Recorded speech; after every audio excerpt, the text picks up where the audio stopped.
నిన్నే రా వెళ్దాం. ఎక్కడికి నాన్న? ఇంకా ఎంత దూరం? ఎంత పరిగెట్టిన స్టార్టింగ్ లైన్ లోనే ఉన్నప్పుడు ఎందుకు పరిగెట్టాలి నాన్న? పైకి వెళ్ళాలని ఎంత ప్రయత్నించినా కిందే ఉంటున్నప్పుడు ఎదగాలని ఎందుకు అనుకోవాలి నాన్న? నాకు నమ్మకం చచ్చిపోయింది. ముందుకు ఒక్క అడుగు వేసి ఓపిక కూడా నాకు లేదు నాన్న. నాకు ఆ టీవీ సర్వీస్ సెంటర్ జాబే కరెక్ట్. గొంతుండిపోయి ఉన్న నాలాంటోడు దొరికిన దాంతో గొంతు తట్టుకోవాలి కానీ అమృతమే కావాలనుకుంటే ఎలా? వదిలేసాయి. వదిలేయంటే నీకు చెప్పిన అర్థం కాదు నాన్న. అర్థం కానిది నీకురా.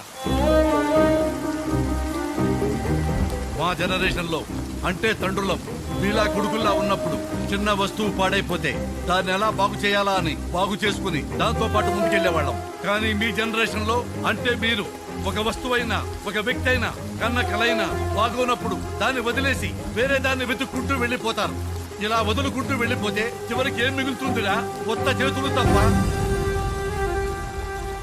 ఒక సమస్య వస్తే వదిలేయటం అనేది పరిష్కారం ఎలా అవుతుంది? ఎలా అవుతుంది? వాడెవడో నువ్వు చేసిన పనిలో తప్పుందని ప్రశ్నిస్తే తెలిస్తే సమాధానం చెప్పు, తెలియకపోతే తెలుసుకో. నీ తప్పు నువ్వు తెలుసుకునే దానికంటే గొప్ప అచీవ్మెంట్ నువ్వు లేదురా. ఎన్నో సార్లు దేవుడి బరువు ఈ భుజాల మీద మోసానురా. ఒక్కసారైనా నా గుండెలో బరువు మోయిపోతాడా అనిపించిందిరా. కానీ నీ మాటల్లో అర్థమైంది ఆ దేవుడు కూడా మోయలేనంత బరువు నా బాధ అని.